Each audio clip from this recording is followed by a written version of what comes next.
Hola, ¿qué tal? Hoy vamos a ver la diferencia entre los sistemas eléctricos de Europa y China en comparación a los sistemas de Estados Unidos y de Colombia.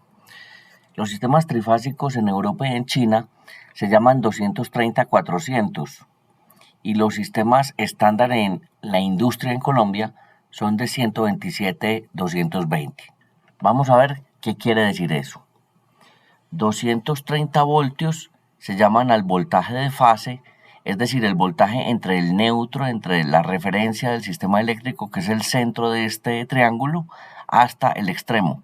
Es decir, que el voltaje de la línea 1 es el voltaje entre la cabeza, entre la fase de la línea 1 y entre el neutro, que es la referencia. Todos los neutros de las tres fases están unidos, es decir, son el mismo. Y de hecho van puestos a tierra en los sistemas eléctricos principales, es decir, en los transformadores, los tableros principales, el neutro va puesto a tierra físicamente con un cable de cobre, aterrizándolo con una varilla de cobre, ¿correcto? Es el neutro, por eso es que normalmente no tiene electricidad, tiende a ser 0 voltios todo el tiempo, es seguro, digámoslo así, la mayoría del tiempo. Entonces el voltaje de fase en Europa y en China son 230 voltios, es decir, las computadoras, la iluminación, todo funciona a voltaje de fase 230 voltios. Y los motores funcionan a 400 voltios en sistemas trifásicos. Pues que el motor coge el voltaje de línea a línea, entre el L1 y L3, por ejemplo, aquí hay 400 voltios, que es lo mismo que entre L1 y L2 hay 400 voltios, que es lo mismo que L2, L3 hay 400 voltios. Si fuera a tomar el voltaje de cualquiera de las líneas con respecto al neutro, solamente hay 230 voltios.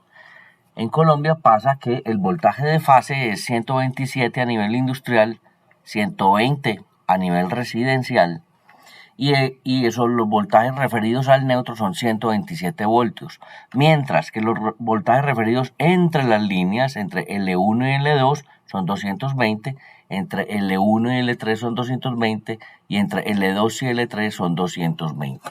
Vemos entonces que la relación es casi del doble. En Europa y en China usan casi el doble de voltaje que el que usamos en Colombia. Correcto. Las máquinas eventualmente se pueden cambiar de voltaje. Normalmente las máquinas llegan a este voltaje. Aquí otra diferencia es que aquí trabajamos a 60 Hz, pero eso es otra cuestión. Eso tiene que ver con la revolución del motor. Los motores en Colombia normalmente trabajan así y los generadores en Colombia normalmente trabajan así. Se pueden poner a 440 voltios, que es el estándar en Colombia en alta, pero a 60 Hz. En Europa se pondrían a 400 voltios, pero a 50 Hz, donde el motor ya no gira a 1800 como acá, sino a 1500 revoluciones por minuto, hablando de máquinas industriales.